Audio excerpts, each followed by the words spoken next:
vezes? Quem souber pode falar. Número da perfeição. Também.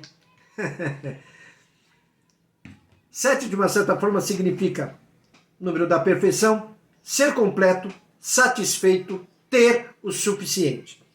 Tá? Então o 7 aí nesse caso diz que ele está totalmente selado, perfeitamente selado, plenamente selado. A história sem Deus é um livro fechado, lacrado.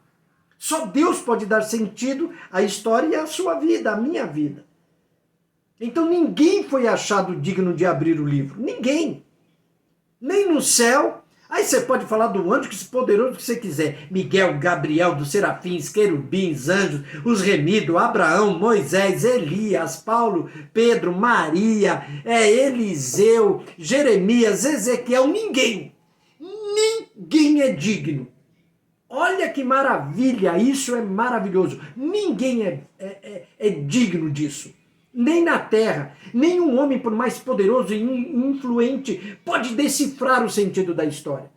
Nem debaixo da terra, nem o diabo, nem os demônios, nem os espíritos atormentadores podem revelar a mim e a você o sentido da história e da vida. Não há ideologia, nem partido político, nem sistema econômico que possa realizar os sonhos e as esperanças do coração humano. Nenhum deles pode. Sozinho, a humildade não chega a lugar nenhum. Sozinha, seu destino, sabe o que é? O caos. Há uma impossibilidade muito radical de que um homem seja o senhor do seu próprio destino. A gente viu que o livro, né, o rolo, ele contém o desenrolar da história. Logo, o futuro da humanidade depende do que está no rolo. O rolo fechado, selado, indica que os planos de Deus permanecerão desconhecidos e os seus propósitos não serão cumpridos. Abrir os livros, quebrando-se os selos, significa muito mais do que apenas revelar o plano e os propósitos de Deus na história, mas realizar cada um desses planos. O que estava em jogo, portanto, era a concretização, a materialização, o cumprimento da vontade de Deus para a humanidade. Por isso, o anjo pergunta: quem é digno de romper os selos desse livro e abri-lo? Ou seja, quem poderá fazer cumprir o plano de Deus para a história? Veja que isso não dependia de força, nem de sabedoria, nem de capacidade. Se for de sabedoria, mas nem Salomão conseguiria, mas de dignidade. Dignidade. Então ninguém foi achado digno. Foi por isso que houve um silêncio no céu, seguido de um pranto enorme de João. Olha para isso. Às vezes nós não, que eu não faço isso, mas muitos de nós dá tanto valor a anjo, porque o anjo isso, o anjo aquilo, o anjo, porque o anjo poderoso, babá. Olha só o que a Bíblia está dizendo. Nem anjo, que nós consideramos um ser santo e nem eles foram achados dignos de abrir um livro, de dar sentido à história. Olha, não tem Miguel, Gabriel, de novo, querubins, anjo, remido, ninguém, santo algum, ninguém era digno de romper os selos do livro. Na terra não tinha ninguém, nem o presidente dos Estados Unidos, nem os poderosos no Brasil, nem o pessoal da Rússia, ninguém. Nem o diabo com o pseudo-poder que ele tem, nem os demônios, os espíritos maus podem revelar isso. Muito menos qualquer que seja a pessoa na terra, céu ou mar, pode determinar o rumo da história. Então tudo isso significa uma coisa: não tem religião, ideologia, partido político, sistema econômico, relacionamento, coisa alguma no céu, na terra, debaixo da terra, que possa realizar os sonhos e as esperanças do coração humano. Não tem. Somente Deus tem esse leme na mão. Somente Deus tem um leme da história universal e de cada um ser humano. Por saber disso foi que João chorou, e chorou muito. chorou muito. O silêncio no céu. Olha, estava silêncio. Quem fez barulho lá no céu? João com o pranto dele. A impotência. Esse choro de João, essa crise que passou lá com João naquele momento, é a nossa crise, a crise da nossa impotência. Quando a gente olha a nossa volta e vê um mundo em pé de guerra, um mal triunfando, violência crescendo, terrorismo, as famílias cada vez mais barbarizadas, os jovens vencidos pelas drogas, só resta mesmo chorar. João chorou porque a história estaria à deriva como um barco sem leme. No choro lá de João tem a diferença entre o cristianismo apostólico e o cristianismo que nós vivemos hoje.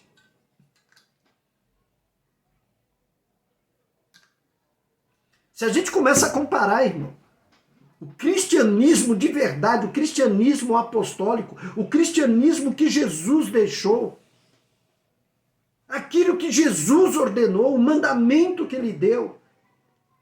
Quando nós olhamos lá para eles que começaram, aqueles 12 que começaram lá, apesar que um se desviou, né, um traiu, né, tem o porquê ele traiu, sabe? Mas Jesus manteve a sua moral, Jesus manteve a sua dignidade. Olha que impressionante, mesmo quando Judas o traiu, ele chamou Judas de quê? Amigo. Amigo, a que vieste? Amigo. Ele não queria perder Judas. Jesus não quer perder ninguém. Ele não quer perder o estuprador, o assassino, ele não quer perder ninguém. Ele só chama e convida as pessoas ao arrependimento. É isso que falta.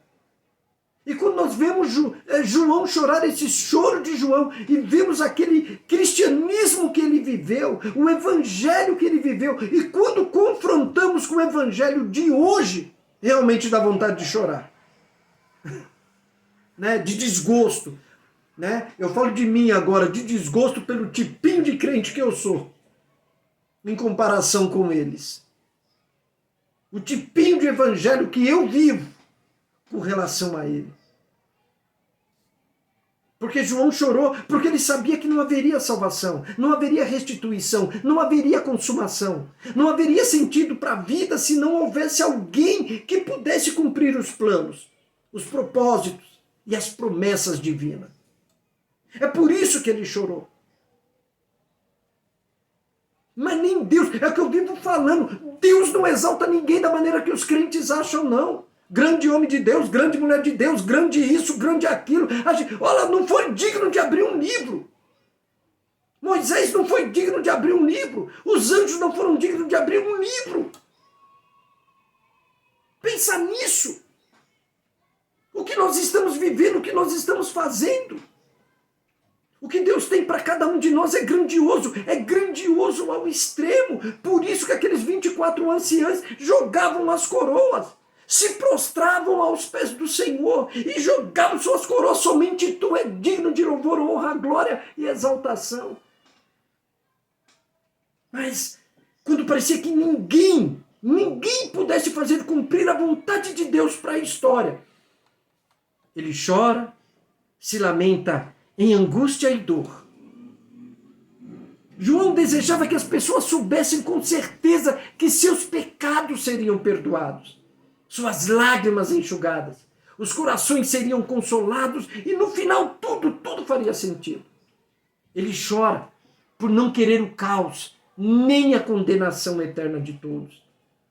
Sempre que a gente vê um apóstolo chorando no Novo Testamento, no chamado Novo Testamento, porque eu não consigo fazer diferença entre os dois, mas tudo bem. Mas sempre, nesse tal Novo Testamento, sempre que a gente encontra um desses apóstolos chorando, sabe por quê? Eles estavam chorando, primeiro porque eles desejavam perdão para si mesmo, depois para o mundo e para o seu povo. Eles choravam primeiro por si mesmos, depois pelo mundo e depois pelo seu povo. Pedro chorou pelos seus próprios pecados. Paulo chorava por seus conterrâneos judeus que não se rendiam ao Messias de Israel. Os apóstolos choravam porque o povo estava virando as costas para Jesus. Cristo chorou porque Jerusalém se recusou a recebê-lo. João chorou porque ninguém podia abrir o rolo. E a gente? A gente tem chorado pelos pecadores? Pelos ímpios? Pelos pagãos? A gente até chora quando a gente vê, como fala, uma mãe que perdeu um filho aí, até chora. Oh, coitada daquela mãe. Isso é válido? É. Você sentir a dor de alguém, saber que aquela pessoa está num momento de dor terrível, de dor de perda. Mas, peraí, você chorou porque ele morreu, mas você chorou porque ele morreu sem Jesus? Você chorou porque aquela mãe, aquele pai, aquela pessoa pode ter perdido um ente querido. A morte é terrível, mas existe coisa pior e mais terrível do que morrer sem Cristo. A gente chora por causa dos nossos problemas particulares. Essa é a diferença do cristianismo apostólico e o cristianismo atual. Mas a Bíblia diz assim, não chores. Não é o que Jesus fala, ele é o único que pode dizer isso, né? Seja qual for a circunstância, principalmente naquela mulher viúva, né, que tinha perdido, não chores. Não chores. Ele pode dizer isso, né? E ele diz isso porque ele diz que há consolo para nós. Às vezes, que nem João, a gente chora com medo do futuro. O que vem pela frente? O que será o meu amanhã, a minha velhice? O que será da gente daqui para frente? Aí vem essa voz do Senhor lá do céu, não chores. O Senhor é aquele que põe um basta à nossa angústia e ele traz a solução. O digno é procurado agora, o digno é encontrado. Né? Nós procuramos o digno e o digno é encontrado. Alguém capaz de dirigir a história e dar sentido à vida. Apocalipse 5, 4 e 5 diz assim, ó. Comecei a chorar muito, pois não se encontrou ninguém digno de abrir o livro e lê-lo. Então um dos 24 anciãos me disse, olha, não foi anjo, hein? Um dos 24 anciãos, não chore. Veja, o leão da tribo de Judá, o herdeiro do trono de Davi, conquistou a vitória. Ele é digno de abrir o livro e os 7 selos. O ancião, ele aponta João para o Senhor da história. Olha aqui, João. O Senhor da história está aqui. Aquele que é digno está aqui. Ele conquistou a vitória, João. Ele é digno de abrir o livro e os 7 selos. Ele cumpriu a promessa de Deus que veio lá de Gênesis 49, 9 e 10, né? O leão da tribo de Judá. Olha, é escrito assim, ó lá. Vou ler aqui para vocês. 49, 9 e 10. Judá, meu filho, é um leão novo que acabou de comer sua presa. Como leão, ele se agacha e como a leoa se deita. Quem tem coragem de acordá-lo? O cetro não se afastará de Judá, nem o bastão de autoridade de seus descendentes, até que venha aquele a quem pertence, aquele que todas as nações honrarão. Olha que maravilha! Ele viveu na carne e não pecou. Ele é o herdeiro do trono de Davi. Mateus 22, 41 e 45 diz assim. Então, rodeado pelos fariseus, Jesus lhe fez a seguinte pergunta. O que vocês pensam do Cristo? De quem ele é filho? Eles responderam, é filho de Davi. Jesus perguntou, então por que Davi, falando por meio do Espírito, chama o Cristo de meu Senhor? Pois Davi disse, o Senhor disse ao meu Senhor, sente-se no lugar de honra à minha direita, até que eu humilhe seus inimigos debaixo de seus pés. Portanto, se Davi chamou o Cristo de meu Senhor, como ele pode ser filho de Davi? Esse Jesus, ele conquistou para nós a vitória na cruz. O cordeiro que parecia ter estado morto. Irmão, tem uma coisa muito interessante lá que Jesus fala sobre Abraão. Dá licença que eu vou tomar um golinho d'água. Ele diz que Abraão viu o dia dele e se alegrou. Isso é tremendo, tremendo, né? Foi no mesmo monte que ele foi crucificado, Abraão estava lá para levar o seu filho para sacrificá-lo, e ele falou isso. Isso eu gostaria que vocês lessem essa passagem, lessem o que Cristo falou, começasse a comparar o monte que Abraão estava com o monte que Jesus foi crucificado e tentar entender. Eu não vou explicar, mas eu gostaria que você tentasse de alguma forma entender. Abraão viu o dia dele? Ali você vai encontrar um paralelo maravilhoso. Maravilhoso, tá? Apocalipse 5:6 diz assim: então vi um cordeiro que parecia ter sido sacrificado, mas que agora estava em pé, ressurreto, entre o trono e os 4 seres vivos e no meio dos 24 anciãos. Tinha 7 chifres, que significa poder, 7 olhos, que é a plenitude, que representam os 7 Espíritos de Deus enviados a todas as partes da terra. Então o Senhor da história é Jesus Cristo, ponto final. Como cordeiro ele foi sacrificado e ressuscitou. Parecia ter estado morto, em pé, no centro do trono. Como leão ele reina sobre a história, com poder e plenitude espirituais. Daí vem a visão seguinte, que é 5:7. Ele, Jesus Cristo, deu um passo à frente e recebeu o livro da mão direita daquele que está sentado no trono. O livro da história nas mãos de Yeshua, ele diz que ele tem todo o poder e toda a autoridade. Ele é o Criador, sustentador, Redentor, Senhor. Só Senhor Yeshua tem a chave para esclarecer a história nas mãos. Então Jesus só é um Messias vencedor porque antes ele foi o Messias sofredor. Ele só é o leão porque antes ele foi o cordeiro. Né? A gente tem que se atentar a essas coisas também. Jesus vencedor é o cordeiro que foi morto.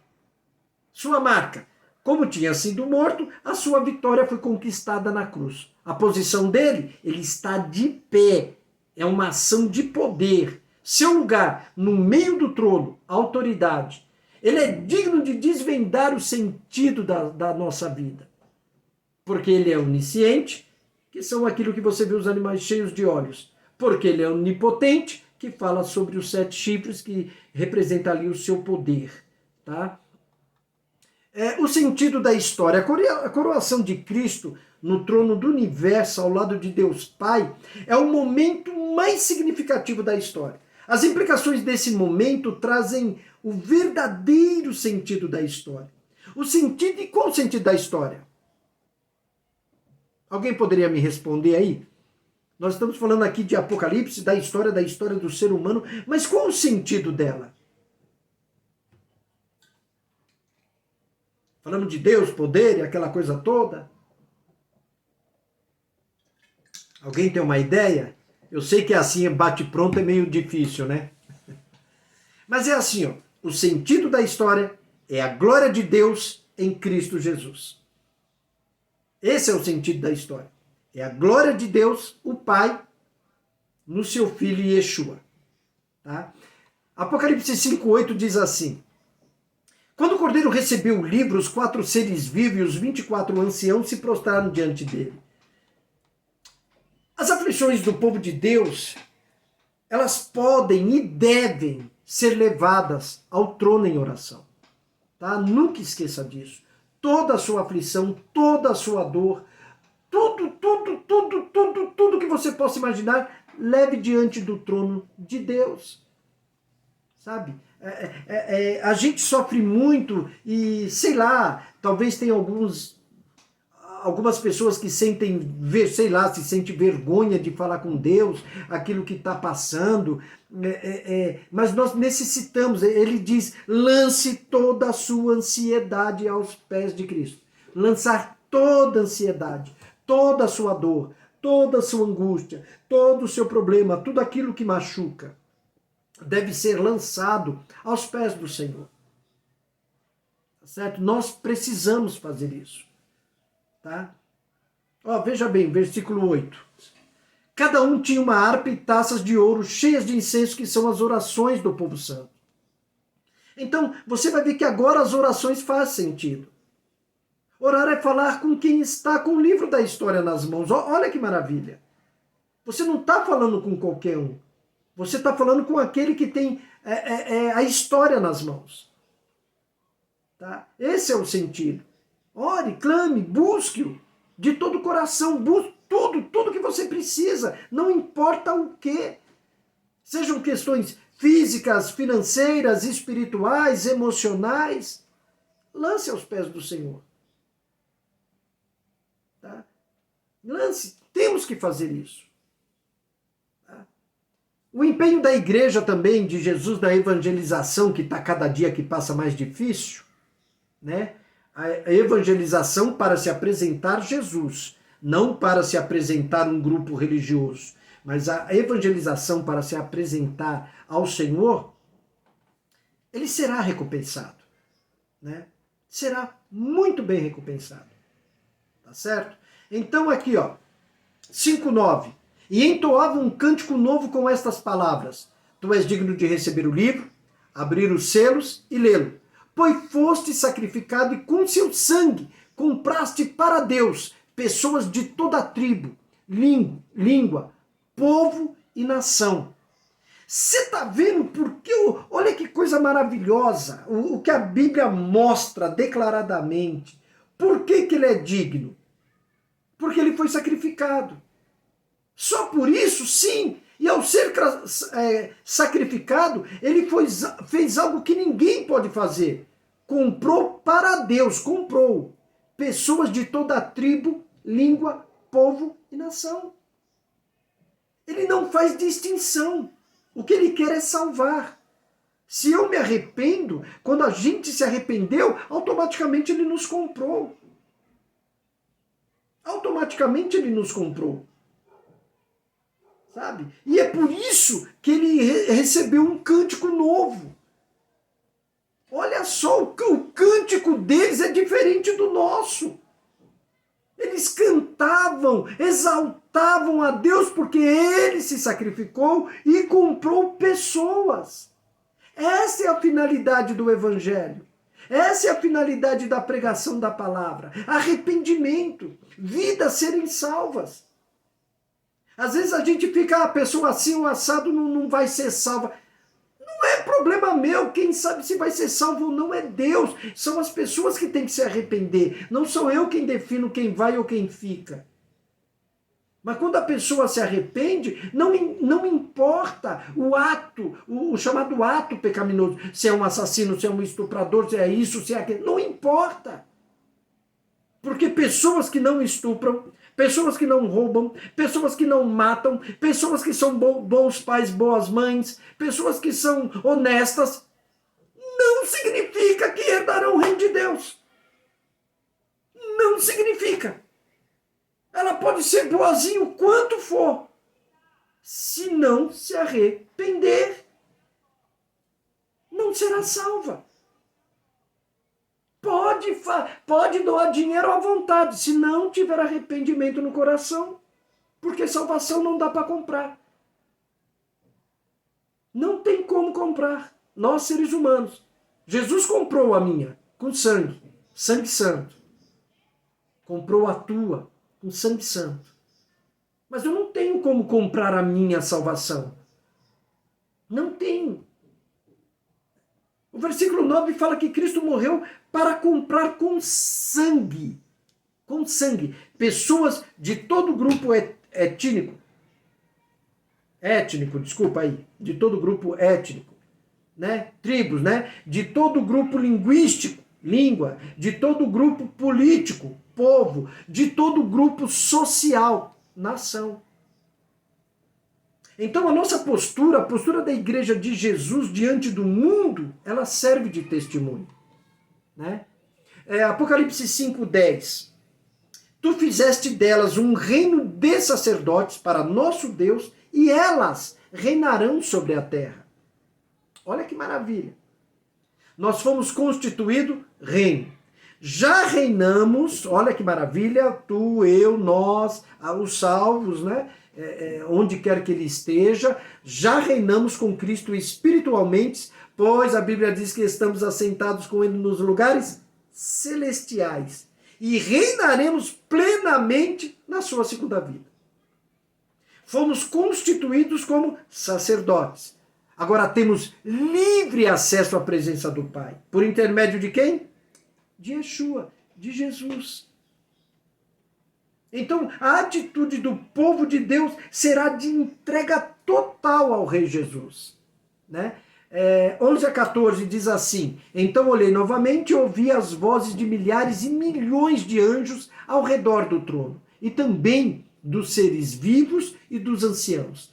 Cantavam com forte voz: Digno é o Cordeiro que foi sacrificado, de receber poder, esforços, a riqueza, bens, sabedoria, inteligência, talentos e habilidade profissional, e força, vigor da vida, da juventude, honra, o melhor, glória, exaltação e louvor, culto. Eu peguei as palavras e deixamos um